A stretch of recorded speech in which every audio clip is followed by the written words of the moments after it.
Construcciones que salvan vidas. Hoy hablaremos de algo fundamental para nuestro día a día, algo que a menudo damos por sentado hasta que la vida nos recuerda su valor. Se trata de la ingeniería para la vida. Todo lo que nos rodea y nos da refugio, seguridad, conectividad es el resultado del conocimiento y el esfuerzo de la ingeniería. Lluvia, vientos, la amenaza de sismos, huracanes y el paso del tiempo nos obligan a ser conscientes de la importancia crítica de estructuras robustas y bien diseñadas. Hoy hablaremos con Ernesto Rodríguez, ingeniero de gran trayectoria, con quien aclararemos muchas dudas, buscando siempre la enseñanza como columna principal de nuestras vidas.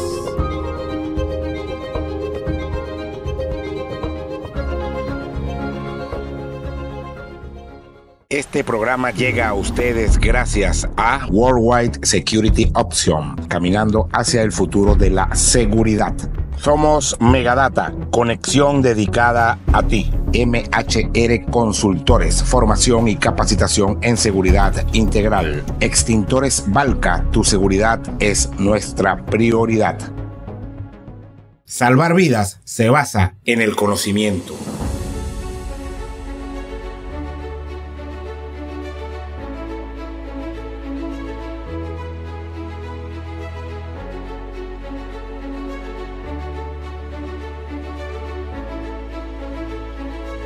Si quieres apoyar este excelente trabajo de la Fuerza del Saber, te puedes convertir en un sponsor, pero además nos puedes contratar para ser facilitadores de tu personal a través de estos números.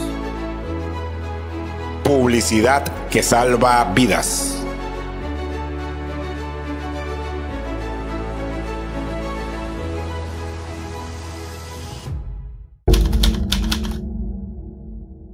Bueno, aquí estamos en la Fuerza del Saber, hoy con un tema también bastante interesante y es nada más y nada menos que el tema de las construcciones, no solamente en Venezuela, sino en el mundo, porque vamos a tocar varios temas y cómo podemos nosotros colaborar con los ingenieros como ciudadanos. Hay muchos aspectos que son importantes porque una construcción no depende solo del ingeniero civil en este caso, sino de algunas acciones que se hacen poco antes, durante lo que es la obra o inclusive después. Y para eso me traje a mi primo, que es el ingeniero Ernesto Rodríguez Espinosa. Nosotros somos familia, tuve el honor de compartir muchísimo desde pequeñito. Hay familias que uno no ve mucho, otros que sí, pero jugamos bastante desde bastante temprana edad, sí, hace unas cuantas décadas. Y entonces, bueno, él es ingeniero civil. Ingeniero civil. Graduado en la Universidad de Carabobo. Exactamente. ¿Hace cuánto? Diciembre del año 96. En el año 96, pero además eres patólogo estructural. Sí, hice un diplomado en evaluación de estructuras con problemas patológicos. ¿España? No, aquí en Venezuela. Ajá. Lo hice reciente, hace un par de años. Y bueno, antes de eso había hecho, lo que hice en España fue un posgrado en ingeniería sísmica y dinámica de estructura. Perfecto. Es otra rama de la ingeniería que también está vinculada. Y aquí en la Carabobo, un posgrado que me pareció estupendo también de gerencia de la construcción, que lo hice luego de llegar de España y esto.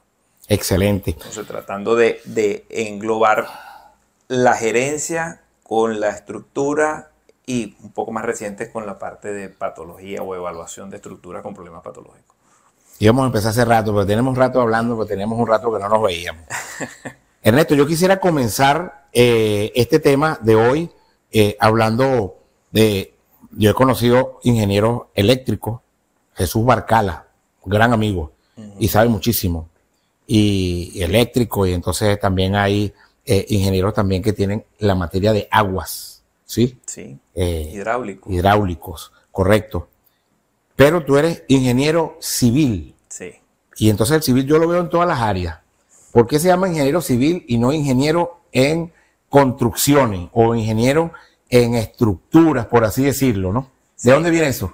Bueno, mira, la ingeniería civil es una de las primeras ingenierías que desarrolla el ser humano. Originalmente los ingenieros eran los militares, que por razones de estrategias de guerra, ellos tenían que desarrollar alguna tecnología, algún avance, algún tipo de puente de guerra, telecomunicaciones. Entonces ellos desarrollaban de alguna forma las ingenierías y quienes lo hacían externamente que no eran los militares, eran Pero los en la misma maniobra. que hacían la misma ingeniería, eran ingenieros civiles, no militares. Entonces, esta ingeniería civil nace como, de alguna manera, como la madre de las ingenierías, y luego fueron abriéndose, quizás como lo que puede ser un médico general, que luego empiezan a aparecer todas las especialidades y se sigue llamando médico. El que se gradúa de médico es médico. Entonces, en este caso era una ingeniería civil y luego empiezan a aparecer especialidades en la parte eléctrica, mecánica, petróleo, hidrocarburos, lo que tú quieras, en mina, en geología, hay muchas especialidades.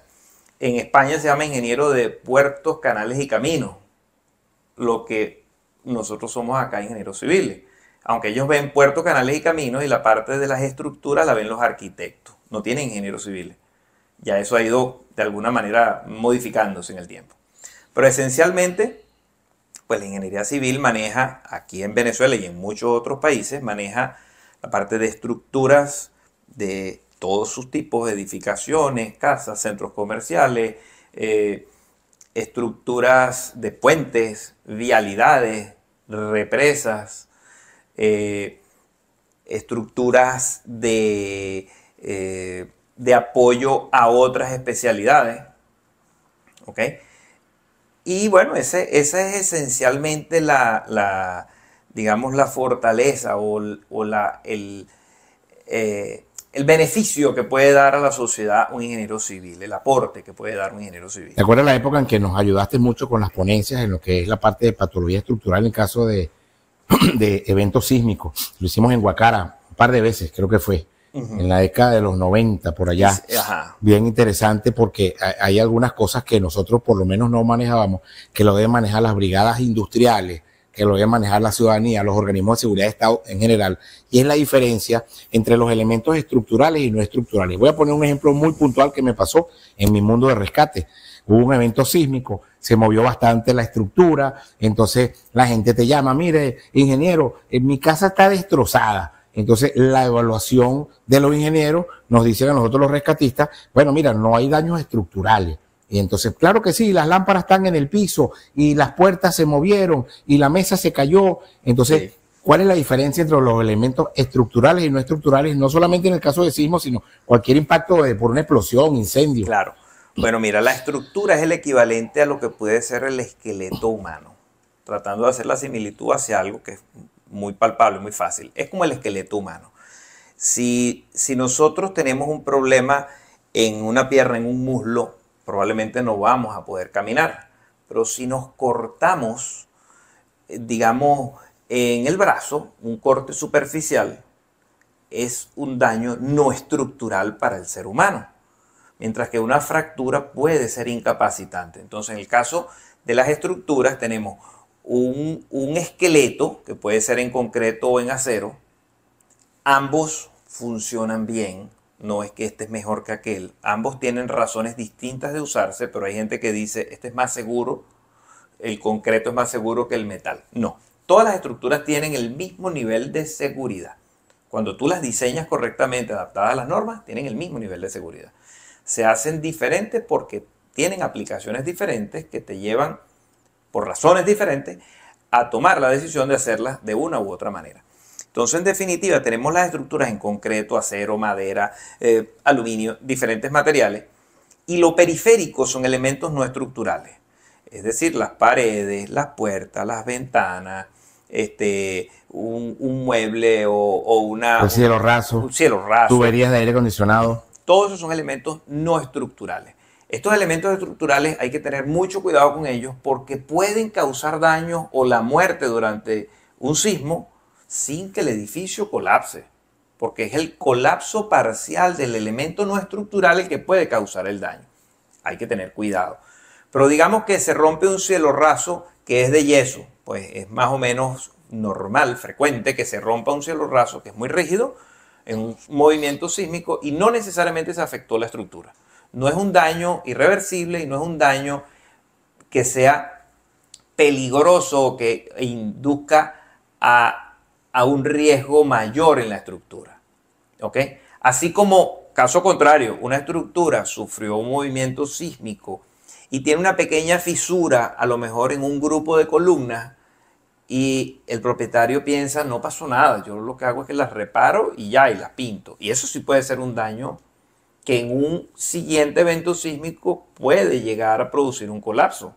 Quiere decir que eso es muy interesante porque sí, me acuerdo también otros casos de que la gente nos ha preguntado, mira, tengo una grieta en la pared, pero la grieta, pues, eso puede ser el friso. Nosotros le recomendamos a la gente, no puede decir que puede ser porque no lo sabemos. Eso lo tiene que saber un experto. Entiendo que para ustedes es importante saber si la grieta es vertical, horizontal, es oblicua, porque hay algo que se llama corte por efecto de cizallamiento, típico de dos columnas con una pared y entonces un movimiento, ¿sí? Que le da una grieta particular. Entonces, requerimos una evaluación de ingeniero ante cualquier duda. Las grietas en las estructuras es como si te estuvieran hablando. Tú vas observando las grietas y las grietas son más anchas en un sitio que en otro, siguen un patrón en cierto caso. Pueden ser en la tabiquería, o sea, en las paredes, en el friso, o pueden ser en las estructuras. Son condiciones distintas, ¿ok? Y niveles de riesgo distintos. Pueden ser en los pisos, en las baldosas. En algún momento hay baldosas que se levantan. Puede ser que la baldosa te está... el desplazamiento que produce la baldosa o el daño que se evidencia en la baldosa puede ser el reflejo de una deformación estructural que hace que la baldosa se levante. Pero también puede ser que está mal pegada. ¿Ok? También puede ser que hay dilatación, aumenta temperatura, hay poca distancia entre una baldosa y otra y genera una contracción muy fuerte. La baldosa se expande por el calor y lo que hace es que se cierra la junta y como no tiene espacio terminan levantando. Sí, lo tenemos como punto, pero eso es dilatación térmica. Pudiera ser. Puede ser un efecto de... yo hago una piscina, construí una piscina en la empresa, hay una pecera. En el conjunto residencial hay una piscina. Puede que la dilatación térmica haga su demostración por un tema que requiere evaluación para ver cuál es el origen, pero puede ser que esa baldosa sea producto de eso, está mal pegada, una dilatación térmica. Hay muchas causas para muchos tipos de grietas y de daños. Entonces no es correcto que yo pretenda... Hablo con fulano, me pega las baldosas y lo vuelvo a frizar y le digo al dueño, ya está listo, ya corregí lo que estaba allí. No necesariamente corregiste el problema. Lo tapé, lo disimulé. Lo maquillaste, correcto, lo maquillaste. Digamos que una persona tiene apendicitis y le da fiebre. Entonces se toma una pastilla para bajar la fiebre. Y probablemente le baje. Yo no soy médico, ¿no? Pero probablemente... Pero está rodeado de médicos en la familia. Probablemente le baje la fiebre. Así es. Pero no resuelves el problema. El problema va a ser quirúrgico. ¿Ok? Entonces, hay causas que generan daños que se manifiestan de una manera y las personas pretenden solucionar lo que está viendo que se está manifestando. Pero si tú no investigas para ver qué causó ese daño se va a repetir. No lo vas a poder resolver. Digamos, tengo un techo que está filtrando agua y a lo mejor lo correcto es colocar un manto nuevo. Pero si yo lo que estoy viendo es el daño, que es que el techo está húmedo, está sucio, y entonces lo limpio y puedo usar un producto bien bueno, un Zika, no sé qué, y el otro, y aditivos, y la gente, ok, y le hace mantenimiento. Y después que hace el mantenimiento, ¿qué pasa? Lo vas a perder porque no has resuelto el problema que está arriba. La filtración va a seguir y va a generarse el daño nuevamente. Eso es un tema, digamos, sencillo. En temas estructurales más profundos, en edificios, es un poco más complejo determinar qué está causando el daño. ¿Okay? Pueden ser daños por árboles, pueden ser daños por corrosión, pueden ser daños por agentes químicos que están afectando el acero de refuerzo o el acero estructural. Si es una estructura, tú estás en la orilla de la playa y tienes ataques de cloruro, de sal, ¿verdad? Del salitre. Todos esos son daños que se van evidenciando. Hay un punto importante que me encantaría que nos alumbraras con respecto a esto, y es que después que yo construyo mi edificio, que lo pintan, que me entregan las llaves, sea un edificio residencial o empresa, bueno, se va todo el mundo y lo voy a habitar. Empiezo a hacerle modificaciones no estructurales. Le pongo 3 porrones aquí, no hay mucha agua, Ernesto. Vamos a ponerle 2 tanques más porque, ¿sabes? No hay mucha agua. Y entonces con eso garantizamos el agua. Pone 3 tanques, que el edificio está nuevo. La gente cree que nuevo es igual a indestructible. Y un edificio nuevo es un edificio calculado, pues como todo edificio. Por supuesto. Eso acá de tocar un punto que es bien importante y con alguna frecuencia yo lo comento. Las estructuras tienen un límite. No es que eso es una platabanda y esa platabanda es así de gruesa y entonces yo monto ahí lo que yo quiera. No. Todas, sin excepción, las estructuras tienen un límite, tienen una capacidad. Y uno diseña para una demanda, para un servicio que yo quiero dar. Entonces tú diseñas una losa y dices, esta losa, de acuerdo a la norma de acciones mínimas que existe, debe soportar 300 kilos por metro cuadrado. La gente supone que esto no tiene límite, que yo puedo ponerle 500 y puedo ponerle 1000 y puedo poner un tanque y que eso no va a pasar nada. ¿Ok? Sí es verdad que las estructuras tienen un nivel de seguridad muy alto porque también dentro vive mucha gente. Si yo tengo una torre de 20, 30 pisos y tienes 40, 50, 60 apartamentos, y son 5 personas, 3 personas por apartamento, tienes muchas personas concentradas en una estructura. El nivel de riesgo, o sea, el nivel de cuidado que tiene que tener el ingeniero es altísimo. Algunas veces, hablando con médicos, tú dices, el médico tiene una vida en sus manos. Y es verdad, no hay ninguna duda. Pero cuando tú diseñas un puente, cuando tú diseñas una estructura de un centro comercial, de un hotel, de un edificio, tienes miles de vidas en tus manos que pueden en un momento colapsar por una falla en el diseño, en la construcción o en el mal uso o modificaciones posteriores al diseño original.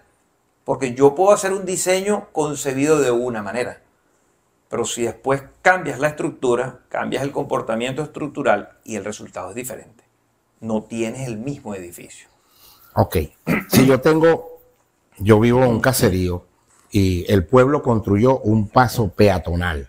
El paso peatonal es relativamente sencillo de construir porque, bueno, tú haces una estructura, tú la sobredimensionas mentalmente aunque no tienes el conocimiento y bueno, pero es que ahorita estamos inundados de motos. Y por el paso peatonal pasan motos. Entonces, ¿en qué porcentaje ves tú que se incrementa el riesgo que ya nació con un pie cojo porque no está calculado? Ese puente no fue calculado para el peatón, el movimiento, cuántas personas, la vibración. Entiendo que todo eso influye. Todo influye. Pero los pasos peatonales, hablando de zonas rurales en general, no de Venezuela, del mundo, una zona rural que construye un paso peatonal se puede ver más vulnerable por el paso de vehículos tipo moto o clase moto. Pues obviamente dependerá del tipo de estructura que tú tengas, pero cuando tú haces pasar un vehículo que está en movimiento, tienes una carga dinámica. Y el comportamiento de las estructuras con cargas dinámicas es distinto al comportamiento de estructuras con cargas estáticas. En términos prácticos, una carga estática es una carga que no se mueve. Es decir, yo tengo, digamos, un tanque y lo lleno de agua.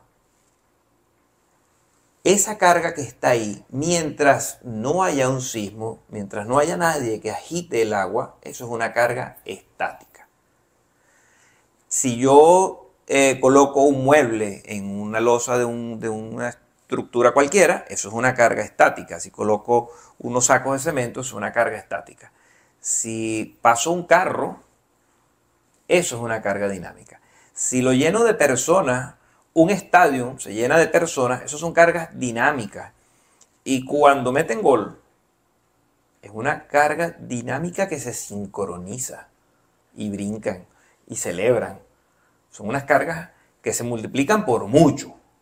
Una de las causas por la caída de las gradas en muchos programas que hemos visto. Imagínate en términos de seguridad, que es tu área, una eslinga y un arnés. La eslinga teóricamente soporta un individuo, digamos, modelo de unos 80 kilos y tiene 1,5 metros de largo. Cuando esa eslinga se cae, de acuerdo a la OSHA, la norma internacional en el área de seguridad, yo debo considerar 2.500 kilos de tracción que va a recibir esa eslinga. Fuerza igual a masa por aceleración. Eso es producto del impacto que produce la persona cuando se cae y golpea la eslinga 1,50 metros más abajo. Las estructuras que deben soportar esa eslinga se deben diseñar para soportar 2.500 kilos. 2.500 y el individuo modelo pesa 80. Entonces las cargas dinámicas pueden ser muy, muy altas y pueden llegar a ser muy dañinas en las estructuras. Hay un término que últimamente se ha escuchado, en algunos videos los he visto bien didácticos, muy buenos, que es la resonancia. No sé si lo has escuchado. La resonancia es cuando tú igualas la frecuencia de excitación con la frecuencia natural de vibración de la estructura que recibe la excitación. La famosa copa que decían que rompía Caruso con la voz, lo que la hace es resonar. Porque igualan la frecuencia. Igualan la frecuencia y la deformación tiende al infinito, numéricamente. Como eso no es posible, el material falla, sea cual sea el material. Entonces, tenemos, por ejemplo, eventos sísmicos con una frecuencia característica o una frecuencia presentada en ese evento por un periodo de tiempo, y eso actúa contra un grupo de edificios de cierta altura. Entonces la gente se pregunta, ¿por qué afectó los edificios de 10 pisos y no los de 15 o 20? ¿O por qué no los de 5 o 3? ¿Por qué afectó un grupo específico de edificios que están entre, qué sé yo, 10 y 12 pisos? Porque la frecuencia del sismo, la frecuencia predominante del sismo, se igualó con la frecuencia de los edificios. ¿Ok? Entonces, eso lo ves en algunos videos que te ponen un elemento vertical con una masa a diferentes alturas y tú agitas la base y te vas a dar cuenta que según la frecuencia con la que tú agites, una de estas masas se va a mover muchísimo y las otras permanecen prácticamente estables. Eso es la resonancia en edificios. Hay personas que de repente te dicen, no, este edificio es sismo resistente, no lo tumba un sismo. Dicen algunos antisísmicos, lo cual se le dice a las personas, antisísmicos sí existen en el mundo, que son las nubes, porque no les pasa nada cuando hay un sismo. Correcto. Pero las estructuras no son antisísmicas, ¿es correcto? Es correcto. Las estructuras son sismo resistentes. Se diseñan para soportar un evento sísmico determinado, con periodos de retorno estudiados, con magnitudes de fuerzas esperadas determinadas. Según la zona, en qué parte del mundo se encuentre. Pero existe siempre una probabilidad que la fuerza sísmica sea mayor a la de diseño. Siempre existirá la probabilidad. Y esa es la que puede producir el colapso de los edificios. Y otras cosas que ya han ido modificándose en el caso de Venezuela, que es lo que se llama planta libre o planta abierta. Como en el caso de un edificio aquí, que la planta baja solamente tiene columna, no tiene pared por ningún lado. Es la única planta del edificio de 4 niveles que no tiene paredes. Okay. Eso entiendo que es un tema riesgoso desde el punto de vista de sismoresistencia estructural. Mira, había un libro, yo creo que fue editado como en el 60 o antes, que lo llamábamos El Mindurito, porque lo editaba Mindur. Ahí aparecen unas sugerencias de estructuración y te dice, por ejemplo, guardar la regularidad en el edificio, que el edificio tenga más o menos las mismas masas por nivel, que no tengas irregularidad en masas, irregularidad en cuanto a rigidez. Esa es una. Y el Mindurito te lo plantea. Te dice, oye, si yo hago rígido los niveles de arriba y el de abajo no, aunque las paredes sean elementos no estructurales, ellas aportan durante un sismo. Sí. Y cuando existen las dudas si una pared aporta o no, la evidencia más fácil es que ella se parte durante un sismo. Sí aportó. entonces aportó. Hasta el momento que se parte, ella está aportando. Una vez que se fractura, ya la perdiste. Por eso nosotros cuando calculamos las estructuras, las paredes, en muchos casos, no son tomadas en cuenta como un elemento beneficioso, que sí lo es, en la mayoría de los casos. Depende de cómo se pongan las paredes, suelen ser beneficiosas. ¿Ok? Entonces es como que un factor de seguridad añadido a la estructura. Sí, otra cosa que quería preguntarte, si el tema de, por ejemplo, el efecto de columna corta, lo vamos a poner, si Jesús Ali Rúa nos puede ayudar. Gracias a Jesús Ali Rúa por el apoyo que nos hace en la grabación, edición, producción de toda esta serie de La Fuerza del Saber. Es un aporte que queremos darle al mundo sin pérdida de vigencia. El año que viene este programa seguro que sigue estando vigente, porque lo que queremos es enseñar con profesionales en cada una de las áreas y que nos puedan fortalecer. Tenemos en pantalla una imagen donde se ve media pared, vamos a explicarlo en venezolano, tú me corriges, ¿no? Media pared, y la mitad superior de la pared es una ventana. Okay. Y donde tiene las columnas en las esquinas, por supuesto. Eso en la cultura sísmica puede originar un efecto de columna corta, y que ahora no se utiliza ni se debe utilizar aún en una construcción que quiera hacer alguien que no sea ingeniero, que ya estamos empezando mal por allí. Pero eso representa un problema para la estructura. Ha cambiado recientemente. Mira, sí puede representar un problema. No es siempre una condición, porque va a depender de la rigidez que tenga la pared. Okay, de la estructura total, digamos. Y de la pared. Si yo hago una pared de drywall, es una cosa, pero si yo hago una pared de ladrillos macizos, es otra. Si la gente es curiosa, verá que en los edificios donde nace la columna, hablando de columnas de concreto, donde nace la columna, los estribos o las cabillas que van en el plano horizontal están muy pegaditas, ¿okay? En una distancia que conforma un nodo. Entonces, estos estribos, estas cabillas horizontales, están dispuestas, calculadas en diámetro, separación y cantidad, hasta una altura.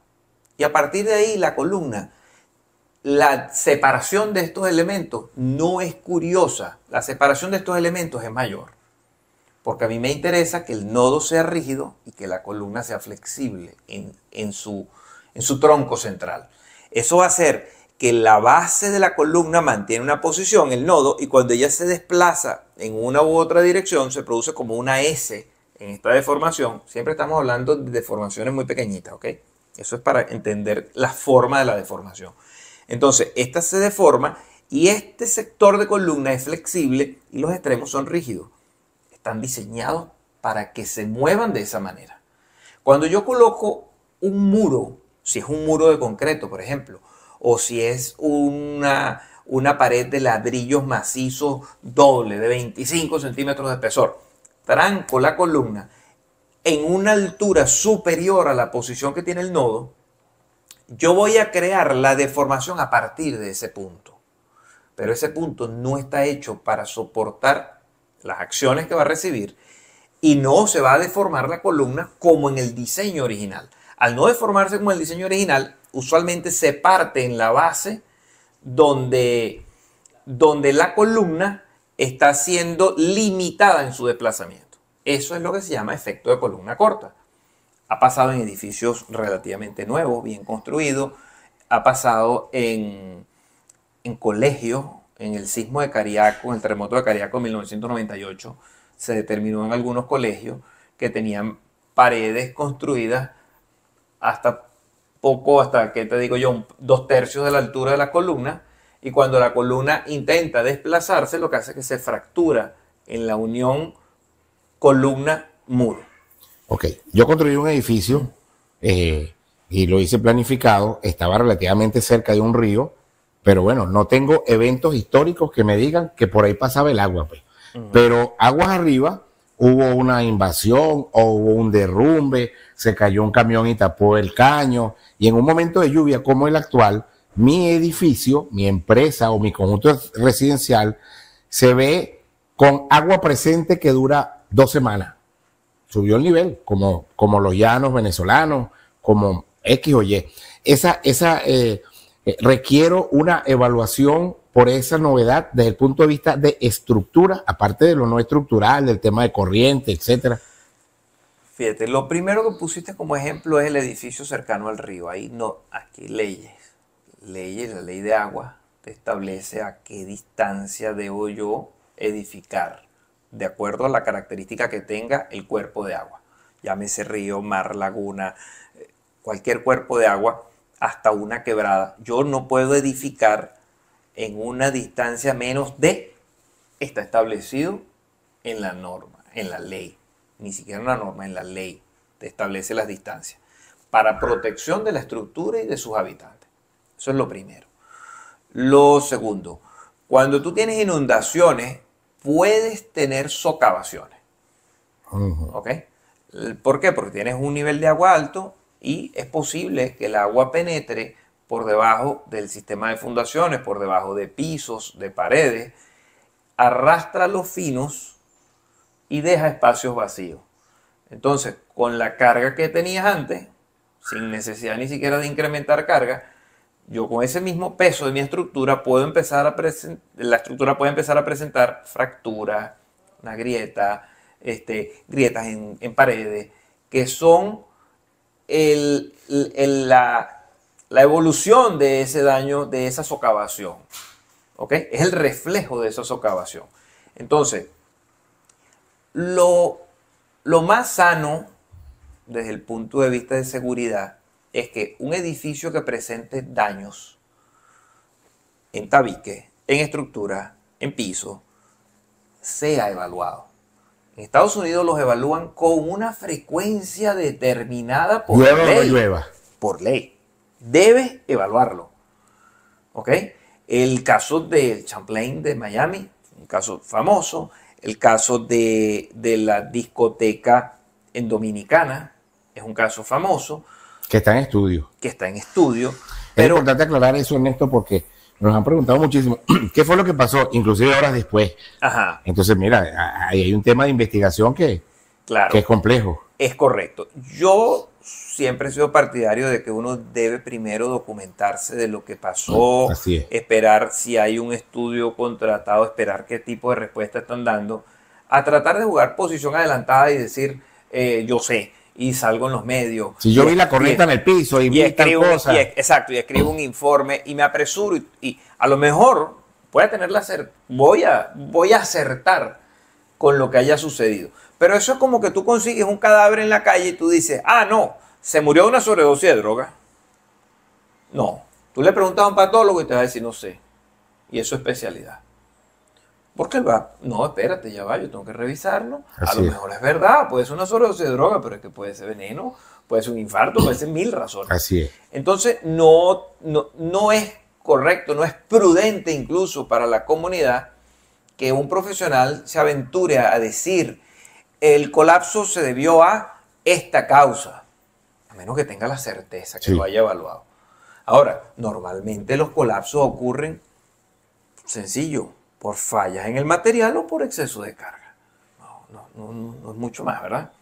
Entonces, en términos genéricos, ¿ok? Asentamiento, se socavó y se asentó. Ese tipo, son fallas relativamente comunes, pero llegar a la causa raíz, llegar a los responsables, entender cómo ocurrió. Es hilar muchas cosas. No es tan sencillo. Sí, y es la suma de varios profesionales. Quisiera preguntarte, Ernesto, tu opinión con respecto al tema de los gaviones, ¿no? Con respecto al tema de los puentes. Mira, llegamos al planeta X y queremos conectar esta comunidad con esta y vamos a hacer un puente. Y tengo aquí un equipo que son expertos en puentes que nos van a ayudar a colocar el puente, ¿no? Pero muchas personas, algunas personas nos han dicho, pero es que deben haber gaviones porque el gavión es como que siempre tiene que estar presente para evitar el desbordamiento, que socave la orilla. Entonces, me parece que es un tema que también requiere un estudio porque hay una conducta natural y en base a eso está el tema de la ley y las distancias, a las conductas de las corrientes, a los cauces de los ríos, a las orillas, a la erosión en el caso que aplique. Entonces, ¿es el gavión una solución mágica para el tema de los puentes, de las curvas de los ríos o requieren ciertas, hablando de trazos gruesos de lo que se requiere? Todas las soluciones las tienes que estudiar. Ni siquiera los gaviones dependen de la geometría que tú uses en el gavión, del tipo de roca que uses en el gavión, de la forma y tipo de cesta que utilizas en el gavión, de lo que tienes detrás, en la espalda del gavión, que se diseñan algunos con filtros para que el gavión permita el paso de agua. O sea, tiene una técnica de cómo calcular los gaviones y dónde colocar los gaviones. Eso es para estabilizar un cauce. Y si tú ahora has visto en la autopista Valencia-Caracas, hay taludes que están estabilizados con hierba, estabilizados con cortes tipos terrazas, estabilizados con pantallas atirantadas. Sí, las pantallas son, bueno, cuando llegaron ahí uno decía, wow, están frizando el cerro. Decían. Exactamente. Entonces te das cuenta de que hay muchas condiciones y muchas soluciones adaptadas a cada una de las condiciones. No hay una solución mágica para todo, no. Hay soluciones adaptadas a una necesidad. ¿Ok? Y que en algunos casos, como lo comentábamos incluso antes de iniciar el programa, la ingeniería busca seguridad, la máxima seguridad posible, la máxima economía posible, que aunque puede ser interpretado como contrario a la máxima seguridad, buscamos un punto medio, buscamos que sea factible.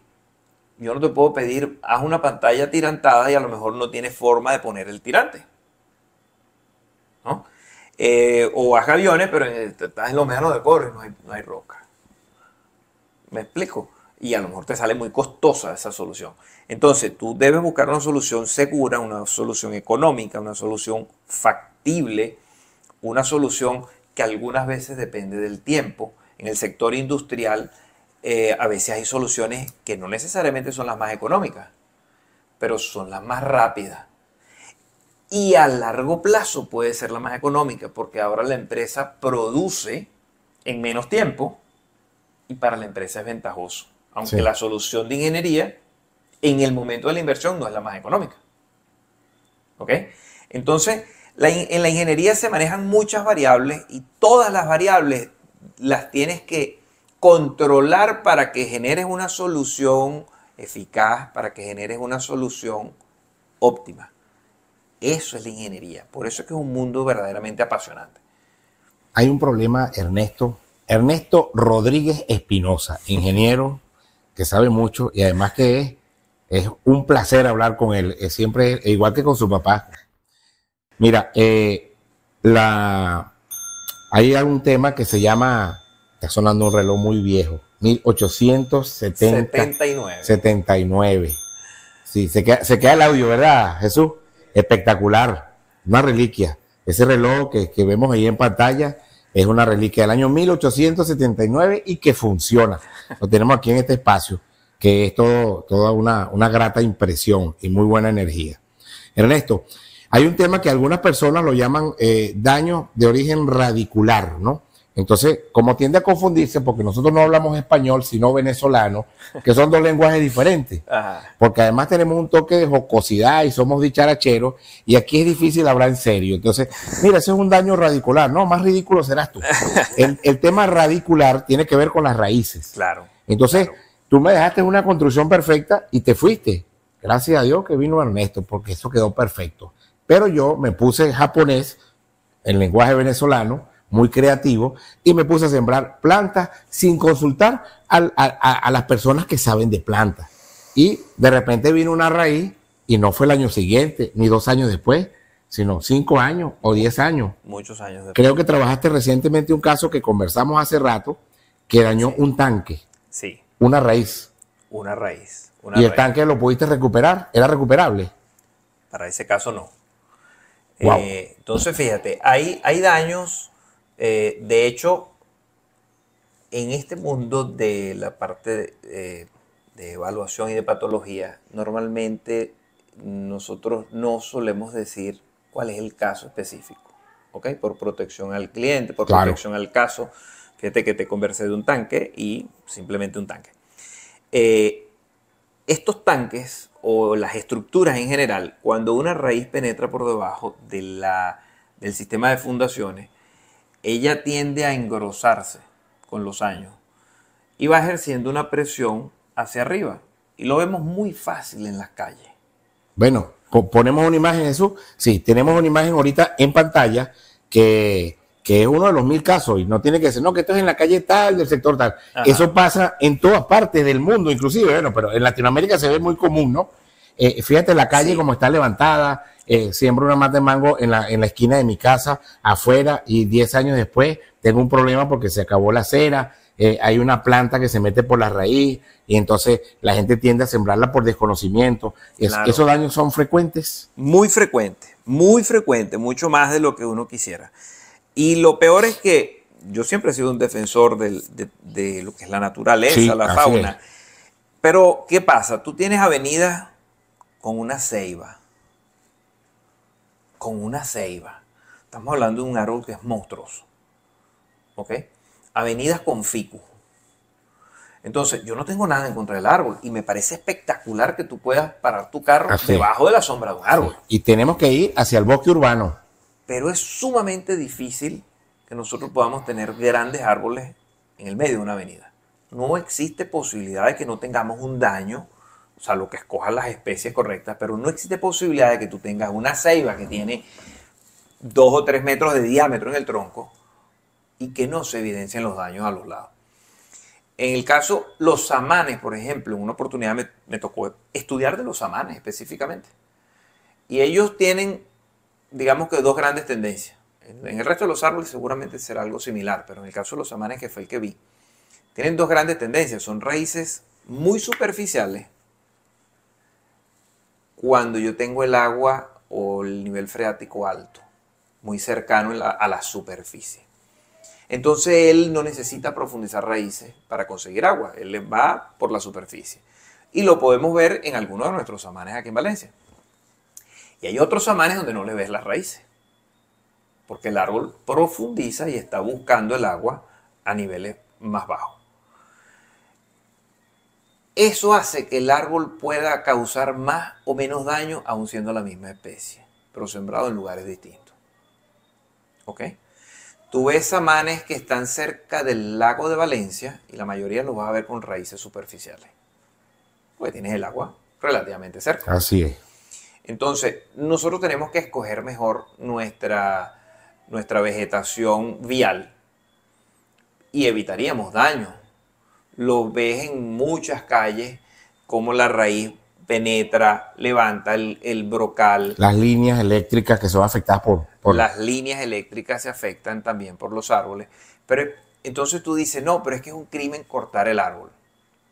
Es un crimen deforestar una selva. Y hay casos reportados de selvas deforestadas. Es un daño mayor que cortar árboles en una ciudad. En la ciudad tenemos que adaptarla a nosotros, no tenemos de otra. No tenemos de otra. Sí, podemos recompensar, pero tiene que ser planificado. O sea, total. Yo no puedo, porque la reforestación no controlada, no supervisada al día siguiente en adelante, se pierde en un 70%. O sea, 7 de cada 10 matas que yo reforesto solamente por la foto y la actividad, pero más nunca le hice caso, 7 de 10 se mueren. Entonces, dicen los especialistas que para hacer una reforestación se requiere de una atención ideal, 1 año y medio a 2 años, ideal, pasarle revista a la planta sembrada y claro, regarla y estar pendiente. Y seleccionarla correcta para el sitio donde tú estás haciendo la reforestación. Así es. Y la época de siembra, ¿no? La época de siembra, claro, claro. Mira, es interesante la cantidad de cosas que se pueden hacer, que se pueden mejorar. Tenemos unas ciudades espectaculares, un país espectacular.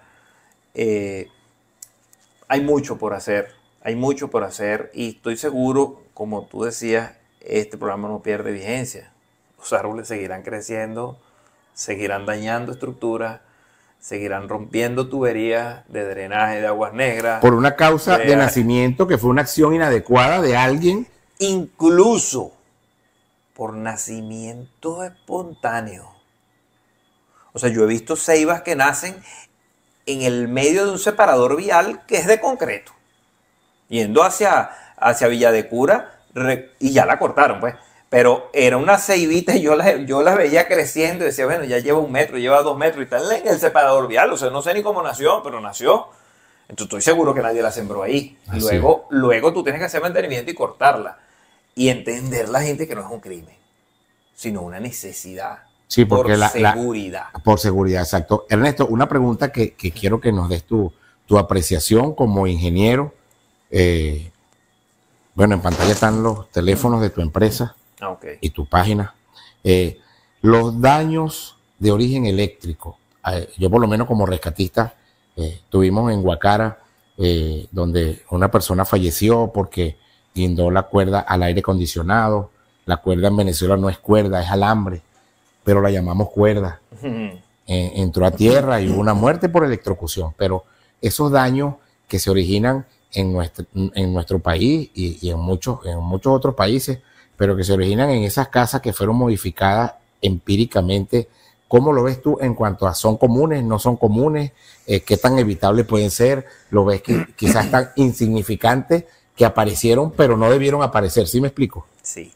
Mira, ahí la mayoría de los daños, de los colapsos, de las tragedias que nosotros vivimos en Venezuela, la vivimos porque el propietario piensa que está ahorrando. ¿Ok? Por desconocimiento, él piensa que él está ahorrando. Que si él llama a un ingeniero le va a salir más caro.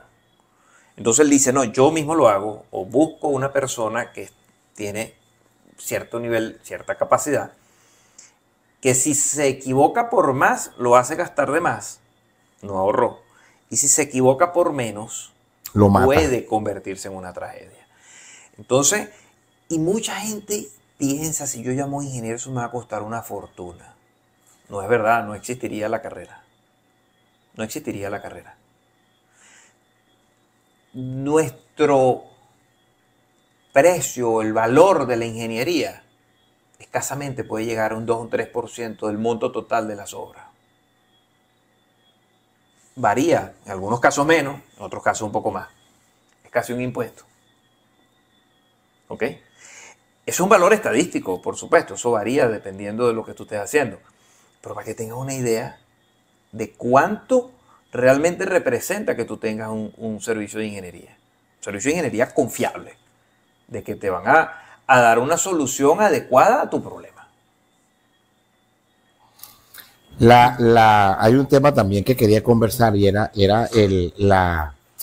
la intromisión humana en la estructura después que nos entregan la llave del edificio, ¿no? Insisto, sea residencial o empresarial.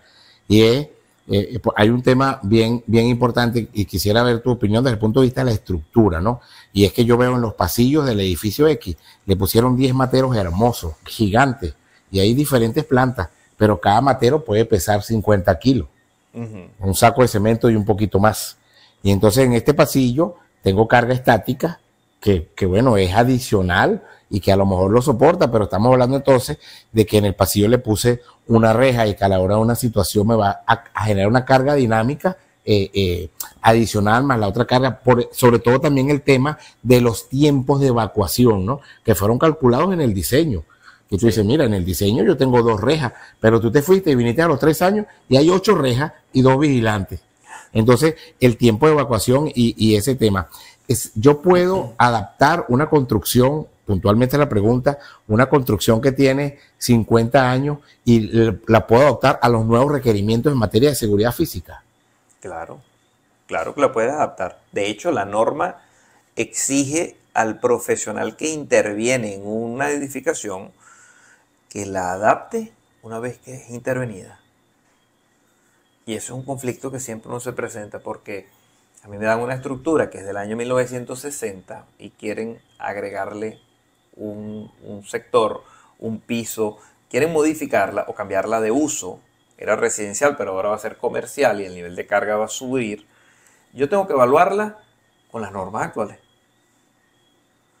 Y probablemente me va a dar que yo debo reforzarla, porque quien la hizo en 1960 tomó en consideración unas cargas, unos lineamientos de diseño para la época que cambiaron en el tiempo. Entonces el nuevo responsable voy a ser yo, si soy el que voy a hacer la evaluación de este edificio. ¿Ok? Entonces, esa nueva responsabilidad en la norma está tipificado y te dice, debes adaptarlo a las normas. ¿Cómo ves tú, una pregunta en mi mundo de rescate, cómo ves tú que cada cuerpo de bomberos del país, todas las protecciones civiles, inclusive los cuerpos de seguridad y las brigadas de seguridad empresarial estén hermanadas, casadas, vinculadas con los diferentes colegios de ingenieros para atender, por muy pequeño que sea, cualquier problema? Eso sería espectacular. Yo lo viví. Sería espectacular porque cuando iniciamos la conversación hablábamos de las grietas y no es lo mismo una grieta en una pared que una grieta en un muro, en una columna, en una viga, en una losa. Si los bomberos tienen un nivel de formación suficiente para poder discernir o al menos un contacto directo o determinar esto sale de mi competencia y yo debo buscar a alguien que me preste apoyo, eso sería genial. Sí, porque además la decisión sería, primero sería irrevocable, una decisión de neutralizar las operaciones en una estructura, es irrevocable, pero además es más rápido y salva más vidas, porque me diste un detalle hace rato y era que, mira, yo evalúo un sitio, necesito que pongas aquí una estructura metálica de soporte, que no es lo mismo que un puntal. No. Porque un puntal es un palito, hablando en venezolano, pero yo quiero que tú me pongas ahí una estructura que haga un sostén temporal mientras nosotros hacemos X o Y. Quisiera hablar del tema sísmico y Venezuela. Nosotros tenemos 80% de Venezuela vive en una zona sísmica.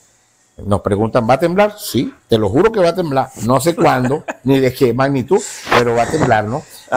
Me ha tocado dar una conferencia en estos días en una empresa de sismo y se lo dimos a 3 grupos diferentes. Y uno del tercer grupo me dijo, pero es que, ¿será que va a temblar? Que usted está dando clase.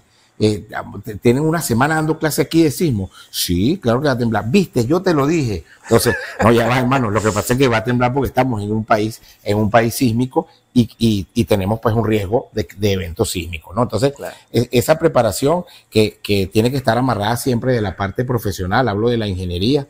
En esto dimos una conferencia en la universidad, en la UJAP, bien interesante, sobre el tema, sí. Y bueno, me parece importante. Quisiera tu apreciación, es decir, ¿qué le pudieras agregar tú con magia a nuestras comunidades venezolanas, a las comunidades, para fortalecer su seguridad desde el punto de vista de cultura sísmica? Ojalá tuviera magia. Mira, como en todas las acciones que nosotros hacemos con cotidianidad, debemos estar documentados en lo que hacemos. Todo. Comúnmente la gente se siente mal y acude a un médico, eso lo tenemos claro. Pero si la persona padece de otra afección, a lo mejor acude a un maestro o tiene limitaciones para aprender, acude a un maestro, a un profesor, a un pedagogo, a un especialista en esta área. Si yo tengo un problema en el alternador del carro, voy a buscar a alguien que sepa de alternadores de carro. Seguramente no voy a buscar un médico. Entonces, eso lo tenemos claro en muchas de las áreas, pero es que es en todas. Es en todas. O sea, yo no puedo criar pollo si yo no estudio pollo, si yo no leo y no aprendo de pollo. Yo no puedo modificar las estructuras, la casita más humilde, si yo no sé lo que estoy haciendo. Y si no lo sé, busco a alguien que lo sepa y ya. Palabras tuyas que siempre las recuerdo. No hay que sabérselas todas, hay que tener el teléfono al que se las sabe todas. Así es, así es. Entonces, claro, es buscar ayuda. Eso se resume en buscar ayuda técnica de alguien capacitado para lo que tú quieras hacer. Tú quieres hacer una obra de teatro, te buscas un cineasta, te buscas un actor, ¿verdad? Esa es su especialidad.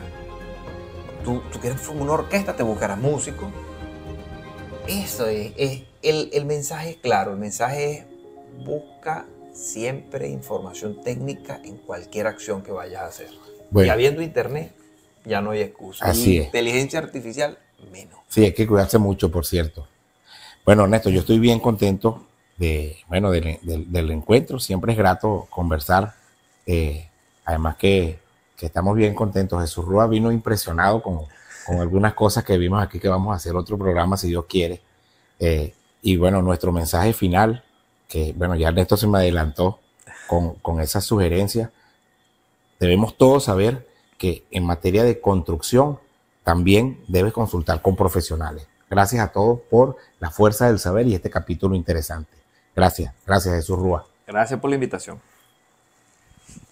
Este programa llegó a ustedes gracias a Worldwide Security Option, caminando hacia el futuro de la seguridad.